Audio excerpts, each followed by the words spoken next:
And we are live with Toronto Stevie Live. Hello, everybody. Just don't know how I'm going to do this, but my camera is off a bit, and I can't seem to get it. But I'll try this. It is Toronto Stevie Live, and I watched a lot of wrestling this week. Actually, 3 days in a row, I watched some wrestling. So before we get into the Smackdown summary, let's do a review of AEW. Um, it seems that Nasty Neil was not feeling well today, so he was going to do a show, maybe possibly tonight, but he said he wasn't going to do the show tonight, so we'll do some reviews and maybe look at some wrestling news that I posted on the In Your Head Facebook page. There was some things that were happening. But AEW was in Mexico, um, and it was Grand Slam Mexico in Arena Mexico, Mexico City, um, and the show started with an 8-man tag team match. You had Christian Cage and Adam Copeland teaming with Nick and Mac Jackson, otherwise known as the Young Bucks, and they took on the Death Riders, John Moxley, Wheeler Yuta, Daniel Garcia, and Pac. Um, this one went in the ring, out of the ring. You had Christian Cage. This was actually a meme on social media. At one point, Marina Shafir interfered in the match, and Christian, playing the heel, actually, I think, knocked Marina down. Um, she slapped Christian in the face, and Christian actually, I think he actually might have kicked her. It was hard to see because Marina was standing in front of the camera, and you didn't actually see what actually Christian did. But nonetheless, um, it was um, it was John Moxley rolling up Adam Copeland for the win. So the Death Riders, in the end, they got the win over the baby faces. Um, and they quickly got out of the ring. There was a video package of Kenny Omega and Will Ospreay promoting the AEW All in London. Um, and then coming back from the commercial break, um, Tommaso Ciampa.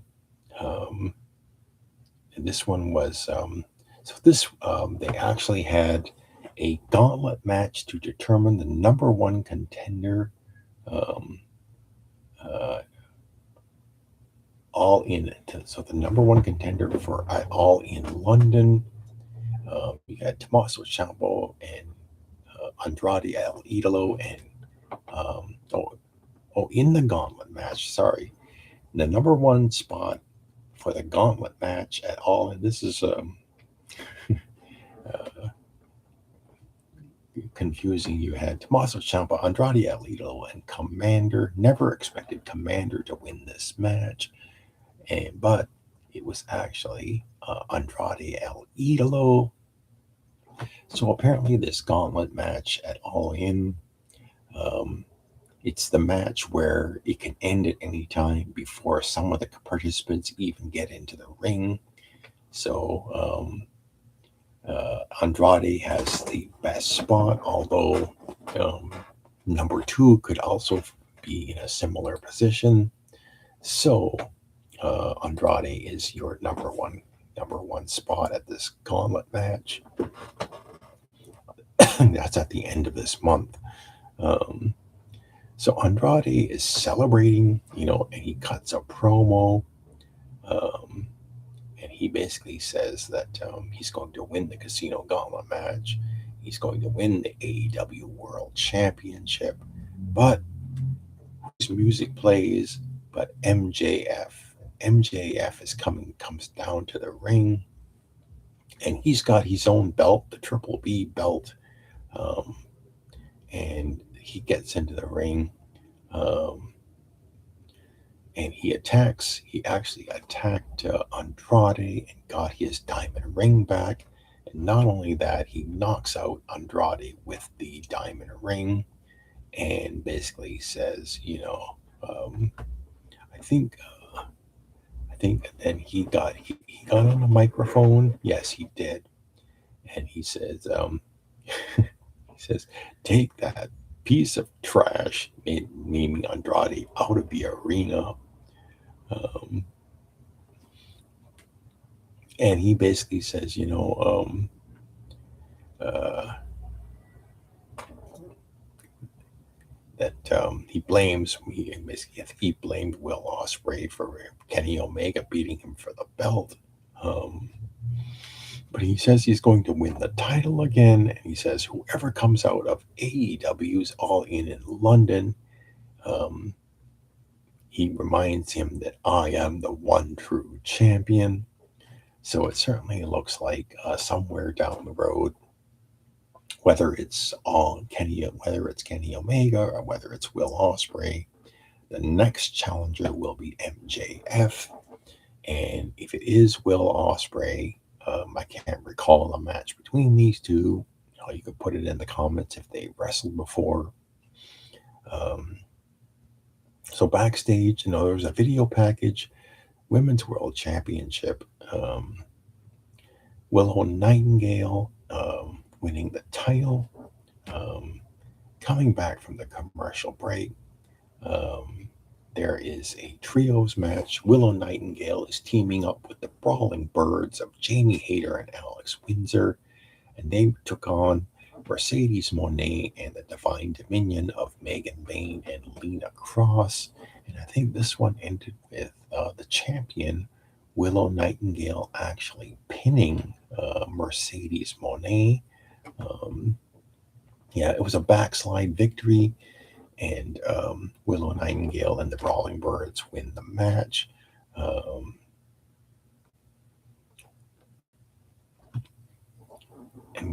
And it's immediately followed by the AEW International Championship match. Yet another useless title. Kyle Fletcher defending the title against Speedball Mike Bailey. Never expected Speedball to win the match.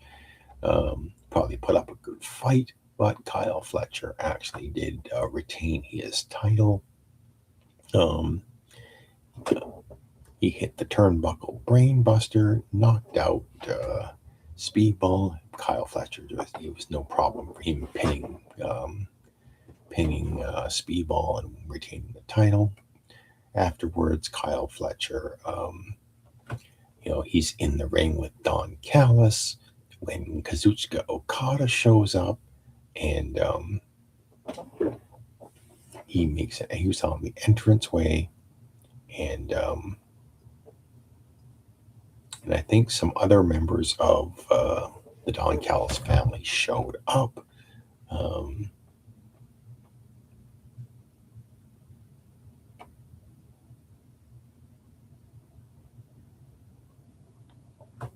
Yes, because they were in the next match. So they immediately went into a trios match. It was Mystico, Darby Allin, and the return of Corazon de Leon, otherwise known as Chris Jericho.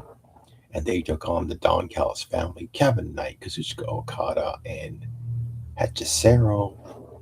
And so you had Corazon de Leon, Chris Jericho. Basically, I think they said that he hasn't had a match since CMLL in 30 years in Mexico. So this is a throwback to that period. But it was your good old fashioned Chris Jericho, going for like the walls of Jericho on Okada. You had Darby Allin trying to hit a Scorpion Deathlock. But it was actually Darby hitting a coffin drop on Kevin Knight, and that led to the victory. So it was Mystico, Jericho, and Darby Allin winning the match. Um, we were then followed up by a non-title match, the CMML Women's World Champion Persephone defending against Chris Statlander.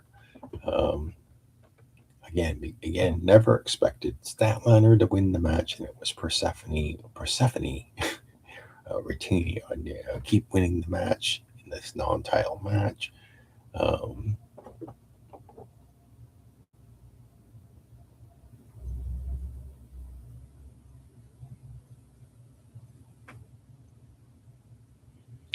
and finally, AEW World Trios Championship match, The Demand, the team of Ricochet, Toa Leona, and Bishop Khan defending their titles against Hangman Adam Page and Brodito, Brody King, and Bandito.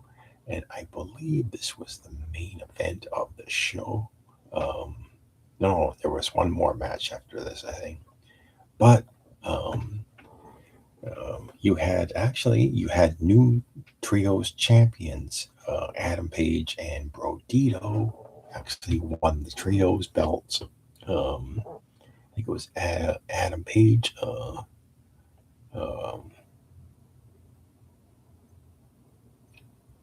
He hit a buckshot lariat, and then Bandito hit the 21 plex, and they won the belts. Yeah, that's right.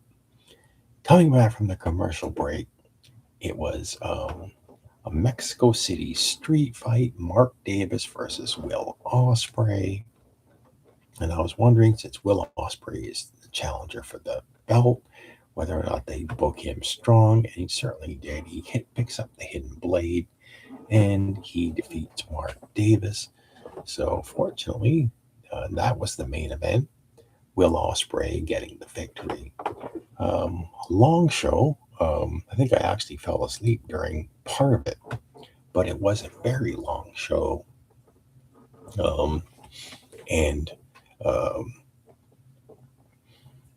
I'm still thinking if Will Ospreay in London, he probably should win the belt and should face MJF, because I think I think there's more to an MJF versus Will Ospreay match versus MJF versus Kenny Omega. But the next night, I actually watched some TNA Impact, and so let's get to the TNA Impact analysis report. It began with the World Tag Team Champions. It was Matt Hardy actually taking on Ryan Nemeth. It was actually a singles match. Matt Hardy versus Ryan Nemeth. Jeff Hardy and Nick Nemeth, the TNA World Champion, were in each other's corners. And I believe it was Matt Hardy hitting the Twist of Fate, kept Ryan Nemeth down and pinned him 1, 2, 3. Afterwards, Gia Miller did an interview with Xia Brookside, talking about her title match against NXT's Wendy Chu. Wendy Chu was that girl who was used to wrestle in her pajamas before she did the gimmick change. And they did a review of last week on Thursday, TNA, Jason Hodge beating Mustafa Ali. And then they went into the next match, the quarterfinals of the TNA Knockouts Television Championship Tournament. It was Heather by Elegance taking on Mara Sade. I think Mara Sade was another one of the TNA talents that was leaving, so it wasn't no surprising at all when Heather by Elegance won the match. I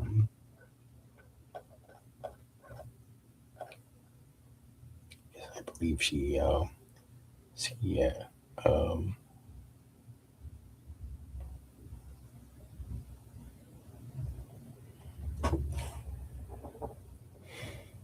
and so Heather by Elegance defeats her, and then Mustafa Ali. There was a backstage segment where Mustafa Ali was antagonizing Jason Hodge's family. and he basically tells them he's going to win back his belt.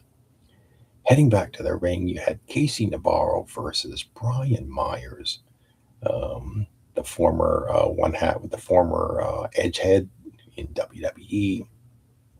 Can't even remember his WWE name. It's been so long. But you had Casey Navarro. He actually defeated Brian Myers by disqualification when I think Eddie Edwards this only lasted a couple of minutes. Eddie Edwards runs into the ring, attacks Casey Navarro, the referee, right in front of the referee. Referee throws the match out, calls for a disqualification, and this brings out Fabian Eichner, who comes to Casey Navarro's aid. And this also brought out Santino Marella, who basically said, "I am tired of this." And he immediately makes a tag team match. Casey Navarro and Fabian Eichner versus Brian Myers and Eddie Edwards. And this one, actually, it was the heels getting the win. Was it Eddie Edwards with the package pile driver? And he secures the win for his team. So you had the babyface wins by disqualification in the singles match, and then this immediately brings out a tag team match, and the heels win the tag team match. There was a TNA injury report. Not really sure if all of these injuries are legit. The injury report, there's a backstage segment of the Hardys and the Righteous. And as both of these teams came out of the Lake Reincarnation at the Hardy compound.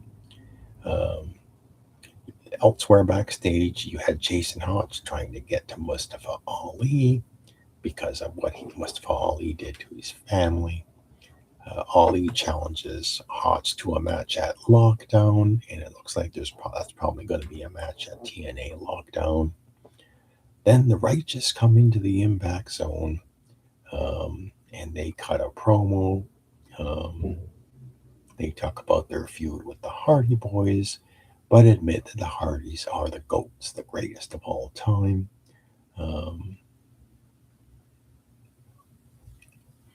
And this led into the next match. I don't know who this guy is. The Hometown Man took on AJ Francis. This was another short match.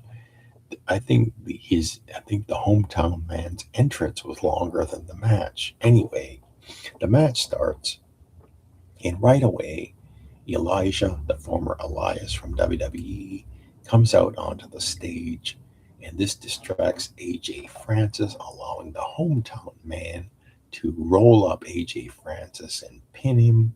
The Hometown Man immediately gets out of the ring and goes up the stage to Elijah before AJ Francis knows what hit him. Of course, AJ Francis is the former top dollar in WWE. We then get Cedric Alexander, the TNA X Division champion, celebrating 100 days as champion, or close to 100 days as champion. And it looks like Leon Slater wants to challenge him for this title. I think there was a backstage segment with Frankie Kazarian and Moose, followed by the TNA Knockouts World Championship match. It's the champion Xia Brookside defending against NXT's Wendy Chu. And I believe it was Xia Brookside picked up the win, hitting the Dark Side move. Not sure what that move was, but the main event, I believe it was the main event. The main event was a tag team match. It was a contract signing. Nick Nemeth and Jeff Hardy signing a contract for the TNA World Championship match. was Nick. Basically, it was Jeff Hardy sitting at a table while Nick Nemeth walked around cutting a promo, and they eventually did sign the contract. Um, and Nick Nemeth vowing, "I will never lose the TNA World Championship." Probably guarantees that Jeff's probably going to regain this belt. Um, so let's see. We've got Anthony is here. How are you doing, Anthony? Um, how are you doing? By the way, watching Night of. Oh, you're watching Night of the Living Dead 3? Do they make sequels? I know they made Return of the Living Dead and other Living Deads. Which ones are you?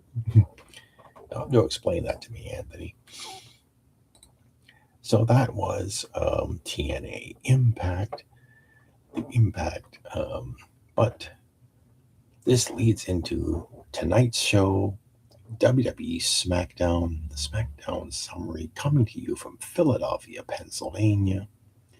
You had the arrivals, Trick Williams, Baron Corbin, Charlotte Flair, meet Jade Cargill and the Baddies. And right away, the opening segment was Cody Rhodes coming down to the ring. And he calls out Randy Orton, and he wants Randy Orton to come down to the ring. But instead of Randy Orton, we get CM Punk coming down. A good thing that before this was Cody mentioning Dory Funk Jr. Dory Funk Jr. passed away. So it was a good thing. I think there was also an on-screen tribute to Dory Funk Jr.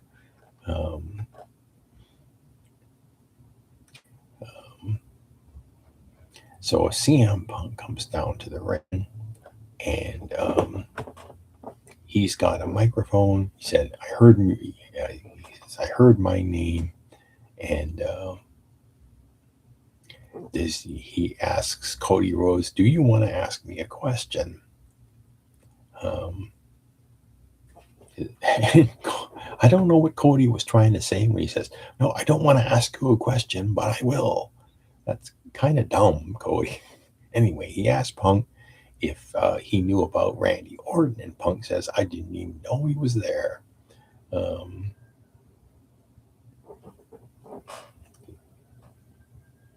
He didn't know about the drive-by RKO. He didn't know Orton was there. And even Punk is saying, "I'm pretty pissed about it." But he makes a reference to the two-man power trip, and he says, "If you want to make a two-man power trip in this place, we can go back together and find Orton and beat his ass." But Cody says no. He says he's got unfinished business with Randy Orton, and so he wants to go and find Randy Orton. He leaves CM Punk in the ring and starts going up the rampway when Kevin Owens' music hits. Owens comes out. He passes Cody Rhodes. Cody actually gives Kevin Owens the microphone, and Kevin Owens comes down to the ring, and he basically gets into CM Punk's face.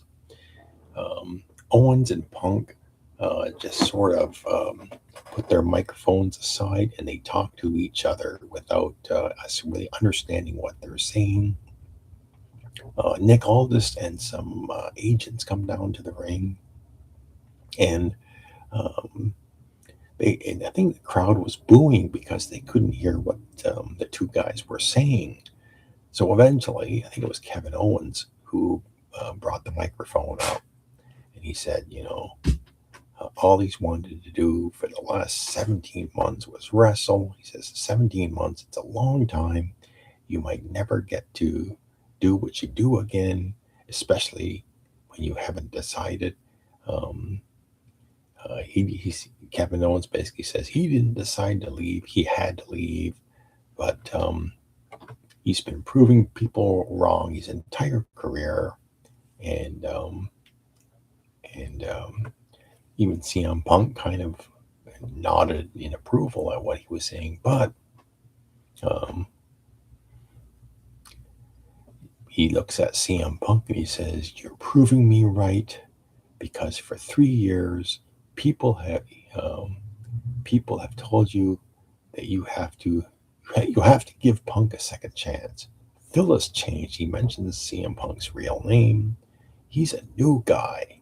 Um, but Kevin Owens says, "I've never bought it, not for 1 second. I know who CM Punk is. CM Punk's proving me right by having the arrogance um, to just give a title shot. Just, give, you know, uh, and Kevin Owens reminds Punk that he's the number one contender. Um, but he says, well, "I'm not surprised you're looking past me." Um, so this went on and on and on. He basically called CM Punk arrogant, um, or Punk comes back and says um, that for 10 years. For 10 years, while he mentioned again, he says this in almost all of his promos. For 10 years, people were chanting my name. Um, I understand the flip side of the coin. Some people might not like it when I call myself the best in the world, but I back it up. I think he has mentioned this before in other promos as well. Anyway, this went on and on and on, and eventually it ended with Kevin Owens kind of shoving CM Punk, and Punk trying to get back at Kevin Owens, but Nick Aldis and the officials got in his way. So we cut to the backstage. Kathy Kelly is interviewing Charlotte Flair, and Charlotte basically promo says that she's going to take on Jade Cargill later in the night. Um, um, Then I can't remember whether this was 20 minutes. It seemed like a long time before we had the very first match of the night. For the United States Championship, it was Baron Corbin, the new champion, defending the title against the former champion, uh, Trick Williams. Um, uh, Jonathan Jackson says, "Wendy's diet." Well, Jonathan, I'm afraid I've got some bad news. I do not go to Wendy's anymore. Just can't eat real meat, so I eat veggie burgers, Jonathan. Um, so Baron Corbin comes out, and he actually comes out on a motorcycle, and he's wearing Trick Williams' fluffy little belt. He comes down to the ring. The bell rings. Coming back from the commercial break, the bell rings, and Trick Williams is trying to go moves the trick shot, but on with a deep six. Um, and he tries to go for the end of days, but Trick gets out of it. And the finish comes when it was similar to the last match, where Corbin grabs the belt, the referee throws it out of the ring. Corbin and Trick Williams fight a little more, and then Corbin slips out of the ring, grabs the belt, and the referee, I don't know who the referee in this match was, but he did an incredible job of trying not to see Baron Corbin smack Trick Williams in the head with the belt. This had to be one of the this had to be one of the most dumbest things I've ever seen. This referee tried really, really hard to not see this, but Corbin basically whacks Trick in the head with the belt. Trick goes down. Corbin gets rid of the evidence. 1, 2, 3. Baron Corbin retains the title. So what do we got here? Jonathan Jackson, Nasty Neil's favorite U.S. champion, Baron Corbin. Oh my God. I was quite surprised at this, because when I saw that Corbin was coming out with wearing Trick's belt, I thought this was going to be a very short title defense and that Trick was getting the belt back. But apparently not. The championship reign of Baron Corbin continues. Um, like I said, this isn't going to put butts in the seats, ladies and gentlemen. Anyway, you have Nick Aldis being confronted by Sami Zayn. Sami Zayn rather sarcastically congratulates Nick Aldis on his match at SummerSlam. He says, well, when your son was in the ring and he hugged you, he says, I actually cried. And then he asks Nick Aldis, are you going to congratulate me about my SummerSlam? He says he'd still be WWE champion if it wasn't for Aldis.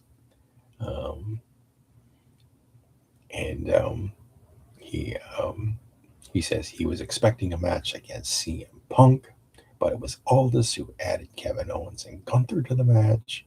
And basically, we had a stare down of Aldis, of Owen. Kevin Owens comes in and he looks at Sami Zayn, but he basically looks at Nick Aldis.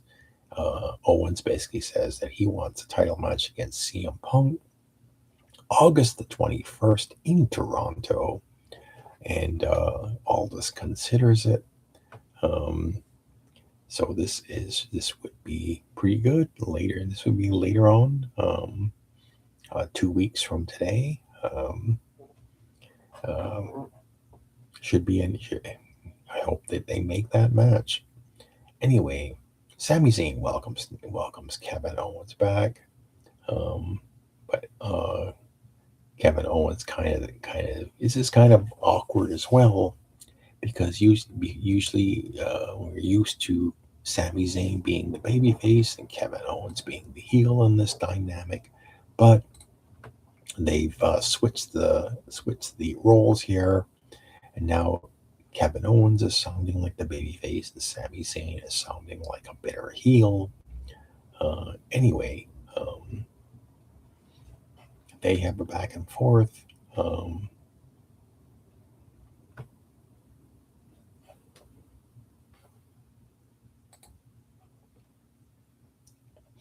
Coming back from the commercial break, we get a tag team match. It is Chelsea Green and Tiffany Stratton taking on Fatal Influence. I think there was an opening segment to this first.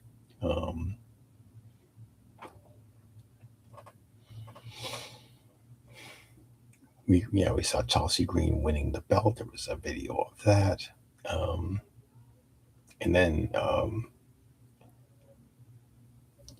she's confronted. She's in the ring. She's confronted by the Fatal Influence girls, and Tiffany comes out, and coming back from the commercial break is the actual tag team match, and it was once again, it was the Fatal Influence girls winning the match.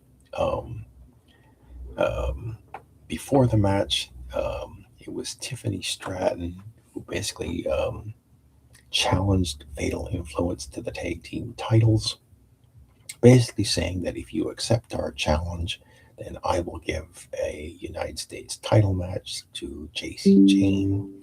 So you had Fatal Influence accepting the match. So all they had to do was accept the match. They did.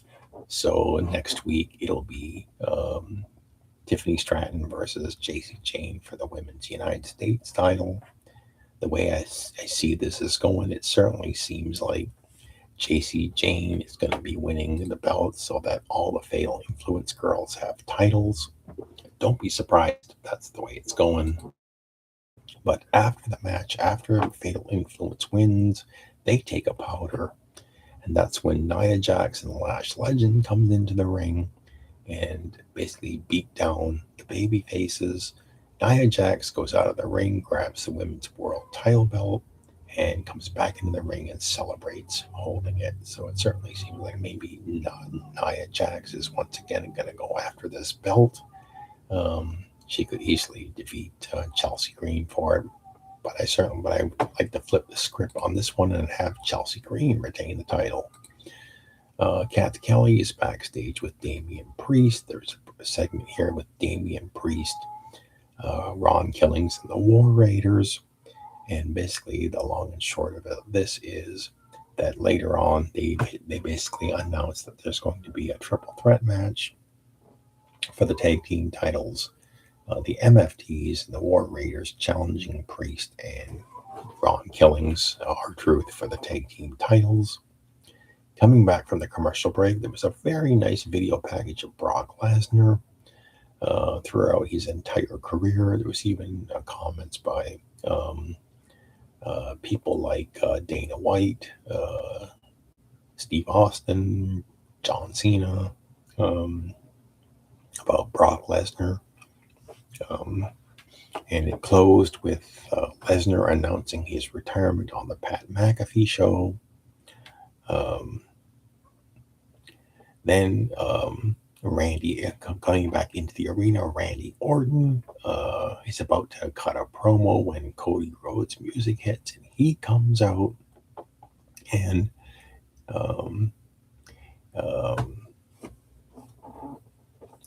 basically you had Randy taking a powder, and they just cut promos on each other, and Cody would tease Orton, come into the ring and let's fight.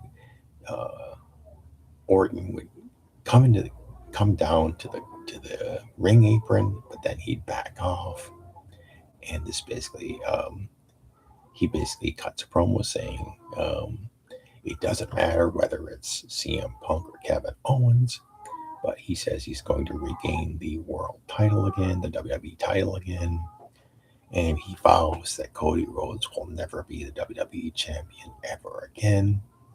And he basically says that Cody wanted the best version of me.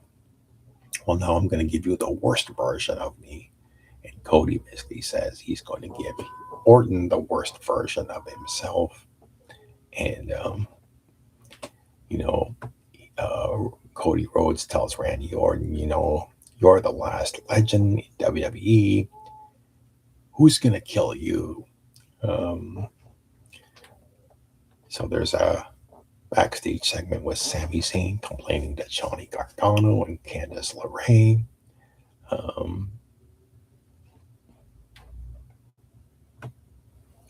CM Punk comes in, and Zayn and Punk have a back and forth.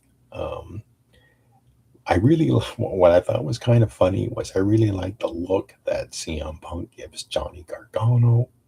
Kind of wondering.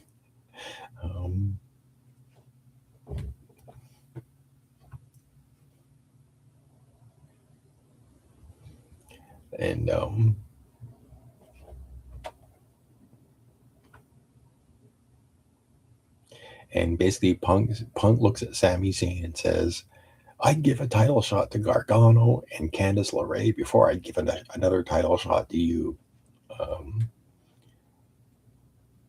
So coming back from the commercial break, there's a video package of, I think, Nikki Bella. They showed Nikki Bella turning on Paige, and Nikki Bella says it's Paige, it's your fault that Brie is injured. And then we get another video package of Shinsuke Nakamura, who teases he's coming back to WWE. He's no longer a one-man army. He's got somebody with him. Now, I don't know who this could be. So we'll have to wait and see who that is. And I believe this was the main event of Smackdown. It was Jade Cargill versus Charlotte Flair. And you had, at first, no one came out. But then midway through the match,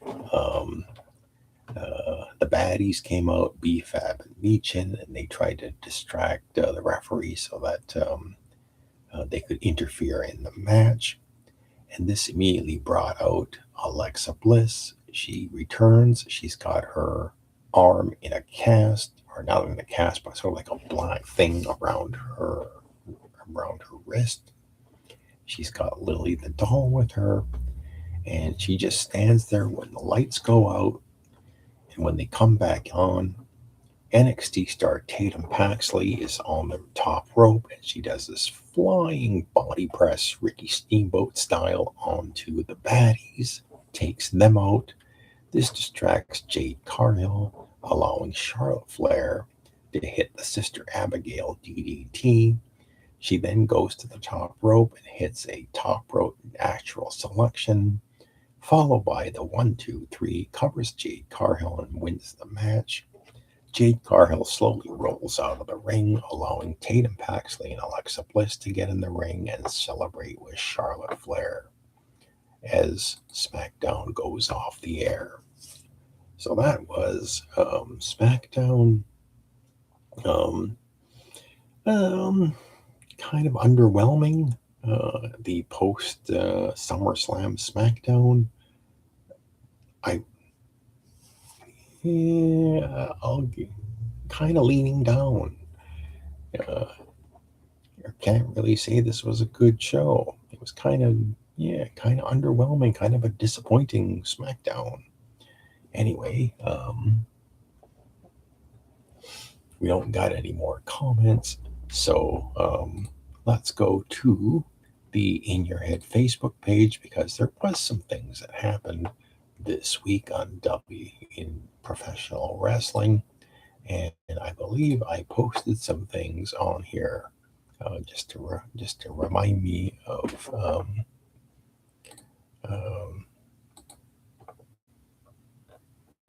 so yes, Dory Funk Jr. passed away this week.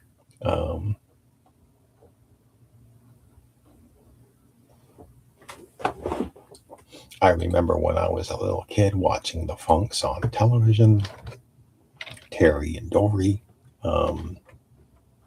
Terry Funk, actually, I think Terry Funk was still the NWA World Heavyweight Champion when I started watching wrestling. This is how long ago I've been watching wrestling too, and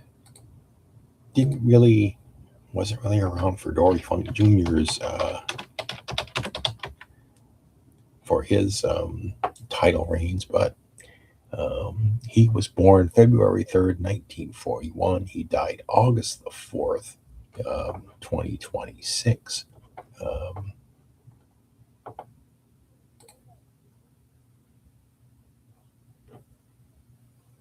So doing some math, 59, 69, 79, 85. Dory Funk was 85 years of age. Dory Funk, after he retired, he became a trainer and was responsible for training some wrestlers.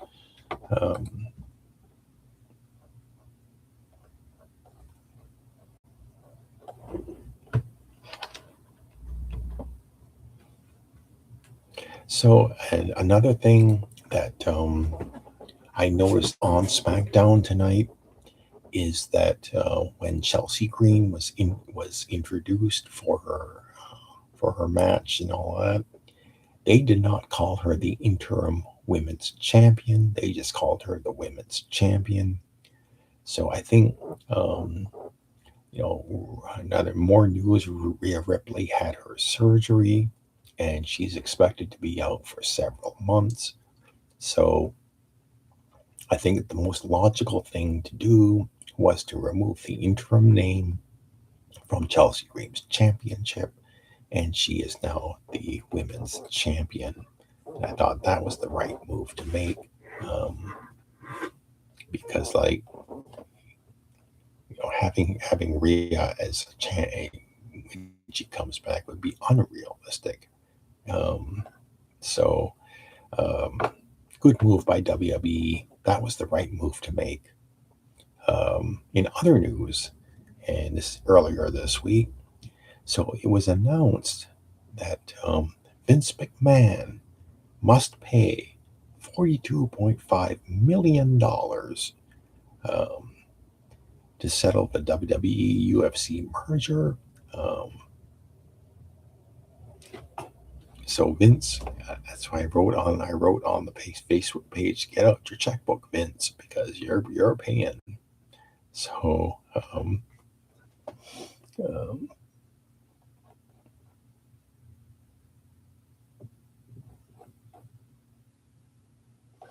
another thing that I posted on here,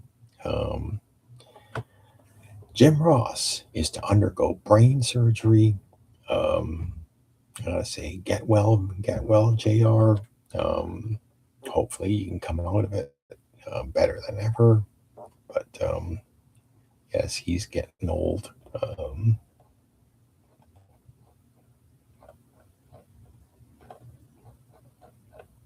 think that was it.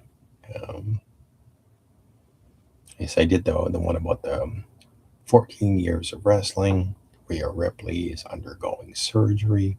Oh yes, and there was one more thing. So, um, Braun Breaker isn't the only Steiner making news. There was Scott Steiner's son. He plays for the New Orleans Saints. He's a wide receiver. His name is Brock Reichsteiner. Anyway, Brock Reichsteiner has been suspended for 6 games. Um, don't really know too much about this guy, um, but I guess he's I don't know whether this will be have a negative effect on his pro football career, but certainly not a good way to start out your career when you get suspended. Uh,